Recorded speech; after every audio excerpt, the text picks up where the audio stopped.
विद्यार्थी मित्रांनो, आज आपण 10व्या वर्गाच्या इंग्रजी विषयाच्या सेतू अभ्यास म्हणजेच ब्रिज कोर्समधील येलो स्टेटमेंट 13 मधील ॲक्टिव्हिटी 2 बघणार आहोत.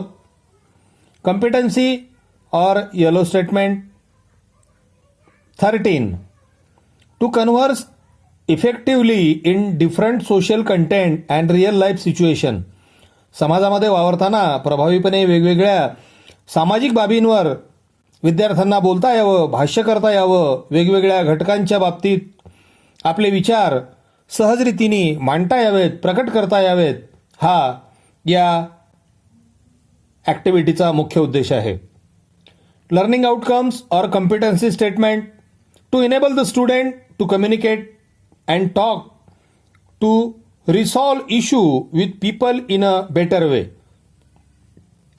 विद्यार्थ्यांनी बोलावं, लोकांशी संवाद साधून त्यांना बोलून त्यावर भाष्य करावं.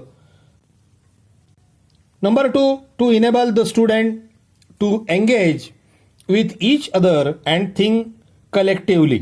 विद्यार्थ्यांनी एकमेकांसोबत एकत्रितरित्या विचारांची देवाणघेवाण करावी. Number 3, to develop solid understanding of basic structure like nouns, verbs and adjectives through speaking skill.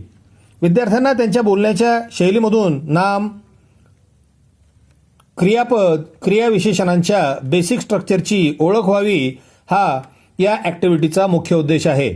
विद्यार्थ्यांनी योग्य प्रश्न विचारावेत व उत्तराच्या माध्यमातून स्वतःचे विचार व्यक्त करावेत. Learning activity on planning a career. आपल्याला आजच्या ॲक्टिव्हिटीमध्ये काय शिकायचं आहे तर जीवनमार्ग ठरविणे, ऑन प्लॅनिंग अ करिअर. या ठिकाणी वडील व मुलगा या दोघांमधला संवाद आपल्याला या ठिकाणी अभ्यासाला दिलेला आहे. तो व्यवस्थित लक्षात घेऊन त्यावर आधारित पुढे काही प्रश्न आहेत, त्या प्रश्नांची उत्तरं सुद्धा आपल्याला पुढे लिहायची आहेत. Father says, son, you are 14 years old now. This is the right time for you to plan your career. What would you like to do in future. वडील आपल्या मुलाशी संवाद साधताना त्याला विचारतायत की आता तुझे वय 14 वर्ष झालेले आहे, तुला तुझ्या भावी जीवनामध्ये काय बनायचे आहे, याची निवड करण्याची ही योग्य वेळ आहे. तुला भविष्यामध्ये काय करायचे आहे किंवा कोणत्या क्षेत्रामध्ये तुला तुझं करिअर करायचं आहे. Son says, I haven't given it much thought dad. All I know is that I would like to take up some bright career like farming. मुलगा वडिलांना सांगतोय की मी अजूनपर्यंत या विषयाकडे जास्त लक्ष दिलेलं नाही. मला फक्त एवढेच माहीत आहे की मला शेतीसारख्या क्षेत्रामध्ये उज्ज्वल भविष्य बनवायचे आहे. Father says, farming, good heavens. Farming need a lot of land, hard work, perseverance, big investment and what not. वडील सांगतायत की शेती फार छान, शेतीसाठी तुला खूप कष्ट करावे लागतील, खूप मोठा संयम व बऱ्याच प्रमाणामध्ये पैशाची गुंतवणूक करावी लागते आणि बरेच आणखी काही करावे लागते. Son says, but all these things are must in every career. मुलगा सांगतोय की पण कुठल्याही क्षेत्रामध्ये जर आपल्याला जायचं असेल तर ह्या बाबी आपल्याला कराव्याच लागतात. Father says, see son, there is future in computers, hotel management, engineering, fashion designing, acting, journalism, a lot of other careers. But farming, for a career you have very strange ideas son. वडील मुलाला सांगतायत की बघ, संगणक, hotel व्यवस्थापन, अभियांत्रिकी, fashion designing, अभिनय, पत्रकारिता व इतर विविध क्षेत्र आहेत, पण शेती व तेही करिअर म्हणून तुझा विचार थोडा विलक्षण आहे. Son says, they aren't strange dad. मुलगा म्हणतोय की तो काही वेगळा किंवा विलक्षण असा विचार नाहीये. Father says, what do you think you are going to do for your farming career. वडील विचारतायत की तुझ्या विचार करण्याच्या पद्धतीवरून, तुझ्या बोलण्यावरून मला असं लक्षात येतंय की तुला शेतीमध्ये करिअर करायचे आहे. Son says, see dad, we have 10 hectares of land in our village. It's enough for me. I shall develop it into a beautiful farm. Only I shall need your help and guidance. मुलगा वडिलांना सांगतोय की बाबा, तुम्ही बघा, गावामध्ये आपल्याकडे 10 hectare जमीन आहे. ती मला पुरेशी आहे. मी तिला सुंदर शेतीमध्ये विकसित करणार आहे. मला तुमची व तुमची मार्गदर्शनाची गरज आहे. Father says, of course I am there son, but what will you grow there. वडील विचारतायत की निश्चितच मी तुला मदत करणार आहे, पण तू या शेतीमध्ये काय उत्पादित करणार आहेस. Son says, with new seeds and manures I shall grow mangoes, chikoos, cashew nut, salt and teak. Trees, between the trees I shall grow vegetable and flower too. नवीन बियाणे व नवीन पद्धतीने मी आंबा, चिक्कू, काजू, साल व देवदारची झाडे लावणार आहे. यांच्यामध्ये आंतरपीक घेऊन त्यामध्ये भाजीपाला, फुलशेती करणार आहे.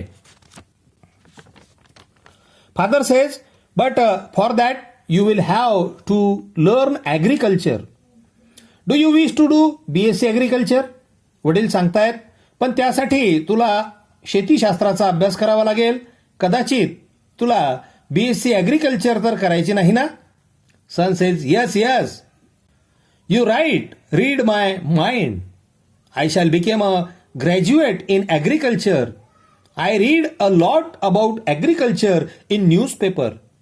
मुलगा सांगतोय की होय होय, अगदी तुम्ही माझ्या मनातले बोललात. मला शेतीशास्त्रामध्ये पदवी घ्यायची आहे. मी वर्तमानपत्रामध्ये शेतीविषयी भरपूर काही वाचले आहे. Father says, good good. वडील म्हणतात, छान छान. Son says, and dad, I am going to teach the new ways of farming to our villagers. It will become a sort of service to my village. मुलगा सांगतोय की मी माझ्या गावातील लोकांना शेती नव्या पद्धतीने कशा पद्धतीने करायची ते मी शिकवणार आहे. असे करून मी एक प्रकारे माझ्या गावाची सेवा करणार आहे. Father says, go ahead lad, I am with you. वडील मुलाला सांगतायत की मुला ठीक आहे, तू ते कर, मी तुझ्या सोबत आहे. Son says, thank you dad. मुलगा वडिलांना सांगतोय की धन्यवाद बाबा. आता प्रॅक्टिसमध्ये आपल्याला काही प्रश्न दिलेले आहेत. त्या प्रश्नांची उत्तरं आपल्याला लिहायची आहेत. प्रश्न काय आहेत ते बघा. Number 1, what is the content about. म्हणजे हे जे कन्व्हर्सेशन आहे हे कशा संबंधी आहे. Answer is the content is about planning a career. जीवनमार्ग निवडण्याच्या बाबतीमध्ये ची माहिती या ठिकाणी आपल्याला दिलेली आहे. Number 2, who are the speaker. या संवादामधल्या व्यक्ती कोण. Answer, father and son are the speakers. Number 3, how old is the son? Answer, the son is 14-year-old. Number 4, what did the father insist the child? Answer, the father insists the child to make planning of his career. Number 5, what is the son interested in? मुलाला कोणत्या क्षेत्रामध्ये interest आहे किंवा त्याची आवड कोणत्या क्षेत्रामध्ये आहे. Answer, the son is interested in agriculture. Number 6, what are the various careers mentioned in the discussion? या चर्चेमध्ये कोणकोणत्या वेगवेगळ्या क्षेत्रामध्ये तुम्हाला करिअर करता येतं ते क्षेत्र सांगितलेले आहेत. Answer, computers, hotel management, engineering, fashion designing, acting, journalism and lot of other careers. Number 7, how will the son work hard for his chosen career. मुलगा त्यांनी निवडलेल्या क्षेत्रामध्ये कशा पद्धतीने हार्डवर्क करणार होता. Answer, he will use new seeds and manures by growing mangoes, chikoos, cashew nuts. He will grow vegetables and flowers between the trees. Number 8, what is the right age to plan your career.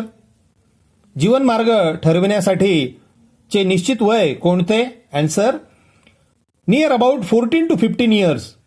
Number 9, pick out and write 2 words related to agriculture.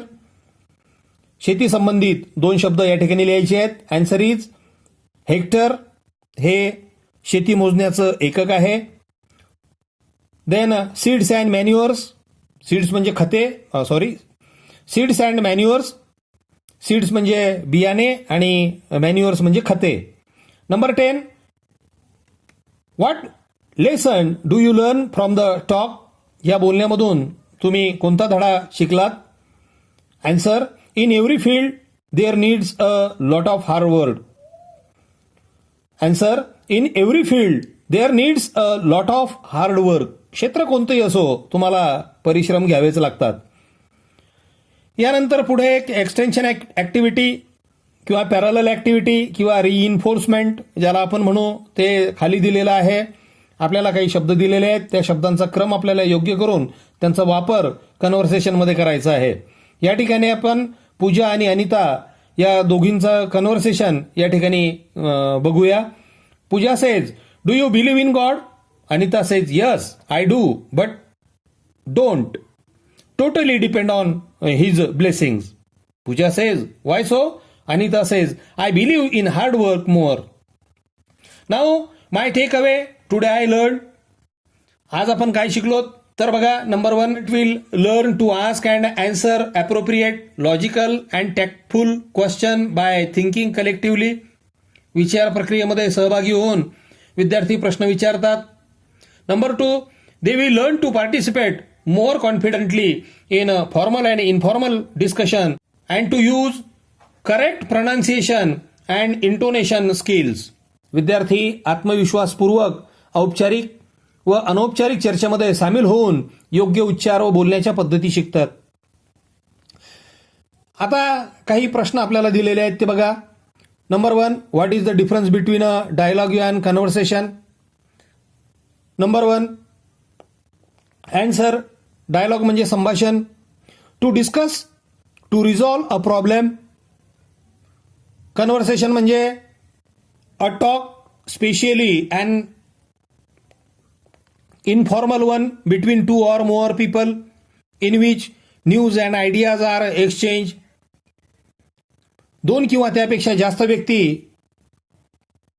यांच्यासोबत केला जाणारा संवाद, ज्यामध्ये नवीन बातम्या किंवा संकल्पनांची देवाणघेवाण केली जाते.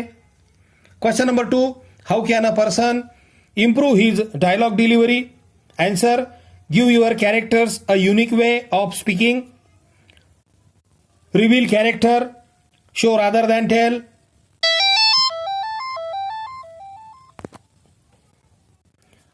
Number 3, what are the essential elements of an effective dialogue? Answer, clarify. Answer, clarity of thoughts and expressions, appropriateness, conducive environment, completeness. Number 4, what is the role of question skill in a dialogue? Answer, questions are used to explore the feelings, beliefs, options, ideas, and attitude of the person being questioned. It can be used for better understanding, like in the example of doctor, it's very useful for understanding a problem. Number 5, how are dialogues useful to hold seminars and oral presentation? Answer is, it gives opportunity to ask appropriate questions, problem and issues. मित्रांनो, अशा पद्धतीने मी ही activity तुम्हाला समजावून सांगण्याचा प्रयत्न केला आहे. या टॉपिक संबंधित तुमच्या संकल्पना या व्हिडिओच्या माध्यमातून सोप्या पद्धतीने समजावून देण्याचा मी या ठिकाणी प्रयत्न केलेला आहे. आपणास व्हिडिओ आवडला असेल तर व्हिडिओला लाईक करा. अजूनपर्यंत चॅनल सबस्क्राईब केले नसेल तर लगेच सबस्क्राईब करा. थँक्यू.